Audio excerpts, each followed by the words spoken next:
A loss of $3,016. That's the trading result from our commodity and futures trading according to COT data for week 45. Welcome to Insider Week. In this video, I'm going to review the trades of this week and the corresponding results. Before we get started, I'd like to make you aware that the Commodity Futures Trading Commission weekly report will be delayed until tomorrow for this past week, and again at the end of this month due to the U.S. Thanksgiving holiday. For our members, that means we will post our analysis and trading plans for the upcoming week within the next business day after the reports are available to us. Also, for some of you that may not know, you can follow along with our open positions for all our trading strategies on our website's homepage, which is updated daily. For those of you who would like to follow us into each trading week, you can sign up for a silver subscription that will grant you access to our members-only portal where we discuss our fundamental analysis for 40 futures markets that we trade, our trading plan videos for each upcoming week, and our trading plan video archive, which is rich with great information about how we trade. Now let's get back to the trades for this week. First, in our COT1 strategy, we went into last week with a long position in soybeans, and at the end of the week, we still hold an open position in soybeans. When we look at the CRB index, which is the commodity price index, we can see that commodity prices have remained strong against the seasonal trend. We expect this to continue, which gives us more confidence to focus on long trades over short trades. Let's have a look at our COT1 strategy for last week. Here are the markets we identified for possible trades and the direction we expected each market to move. As you can see, we have more markets we believe will rally than decline. Let's have a look at the trades of the COT1 strategy. First market is palladium. Here on the weekly chart, we see that we received a sell signal several weeks ago.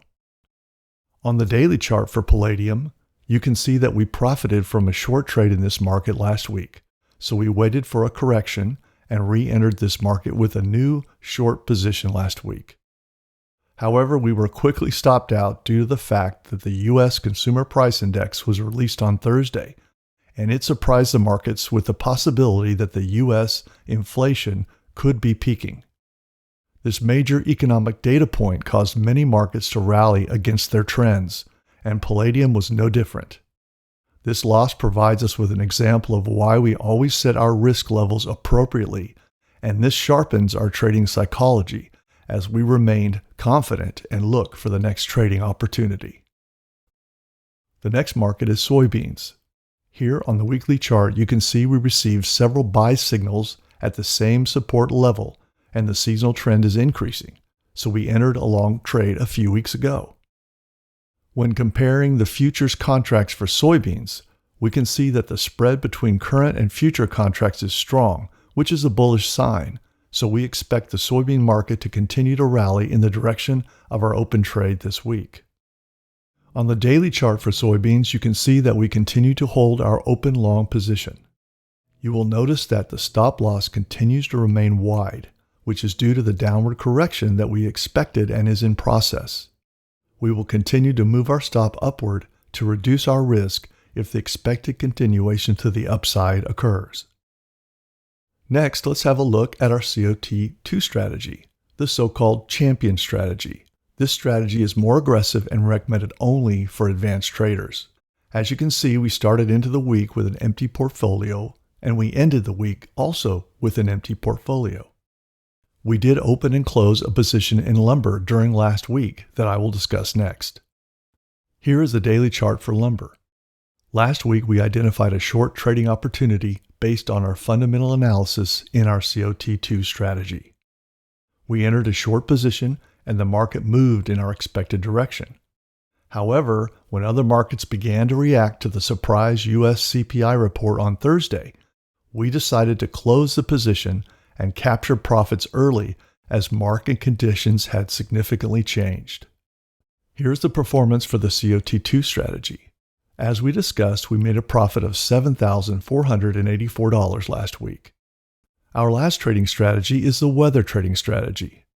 In this strategy, we combine COT data with fundamental extreme weather analysis to identify strong trends in the commodity markets. For last week, we opened a new position in BOIL, which is a leveraged ETF that holds long contracts in the natural gas futures market. Natural gas futures contracts are highly volatile, and the daily price ranges can easily exceed our risk appetite. So this ETF provides us with longer-term exposure to the natural gas futures market with additional leverage but less risk. We bought shares in the BOIL ETF as we expected the natural gas market to rally over the coming weeks as our fundamental weather analysis models anticipate colder than usual weather, which will create more demand for natural gas.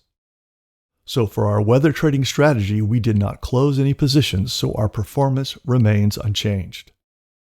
That's it from our side this week. Of course, we'd love to hear from you. Please share your thoughts in the comments below. Also, please consider giving this video a like and be sure to click subscribe to get notified when we post our next market analysis. If you're new to futures trading, check out our free basic course on futures trading at insider-week.com. We hope this video helps you prepare for the upcoming trading week, and as always, be aware of the risk because risk and money management is the key to success in trading.